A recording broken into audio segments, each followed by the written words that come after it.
मेरी कहानी का नाम है बुद्धिमान बंदर। नदी के तट पर जामुन का एक पेड़ था। उस पर एक बंदर रहता था।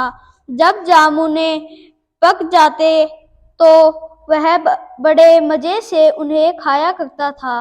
नदी में एक मगरमच्छ भी रहता था। धीरे धीरे बंदर और मगरमच्छ में दोस्ती हो गई। अब बंदर जब जामुन खाता तो कुछ जामुन अपने मित्र मगरमच्छ के लिए भी पानी में डाल देता। मगरमच्छ इनमें से कुछ अपनी पत्नी के लिए भी ले जाया करता था। उसकी पत्नी इन मीठे और स्वादिष्ट जामुनों को खाकर बहुत खुश होती थी। एक दिन उसने पूछा, आपको ये मीठी जामुन कौन देता है? मगरमच्छ ने जवाब दिया, एक बंदर मेरा मित्र है जो नदी के किनारे एक जामुन के पेड़ पर रहता है। वही मुझे जामुन दिया करता है। मगरमच्छ की पत्नी बहुत बुरी थी। उसने सोचा, जब ये जामुनें इतनी मीठी है तो इन्हें खाने वाला बंदर का कलेजा कितना मीठा होगा।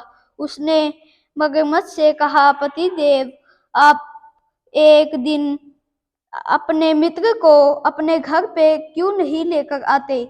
मगरमच्छ अपनी पत्नी के स्वभाव से भली भांति परिचित था। उसे लगा कि बंदर को घर बुलाने के पीछे अवश्य एक ही कोई न कोई बात है। पूछने पर उसकी पत्नी ने सारी बात साफ साफ बता दी। मगरमच्छ अपने मित्र के साथ विश्वासघात नहीं करना चाहता था। पहले तो उसने ऐसे करने से साफ मना कर दिया, लेकिन बाद में अपनी पत्नी की हट के आगे उसे झुकना पड़ा। एक दिन मगरमच्छ ने बंदर को अपने घर चलने का निमंत्रण दिया और उसे राजी भी कर लिया। उसे अपने पीठ पर बैठाकर नदी किनारे की तरफ चल दिया। रास्ते में उससे न रहा गया। उसने बंदर को सारी बात साफ साफ बता दी। बंदर बुद्धिमान था।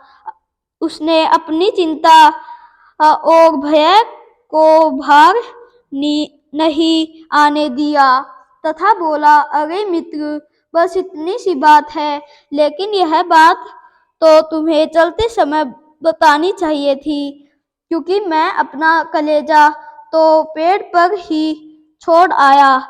अब तुम मुझे वापस पेड़ की तरफ ले चलो, ताकि मैं अपना कलेजा लेकर तुम्हारे साथ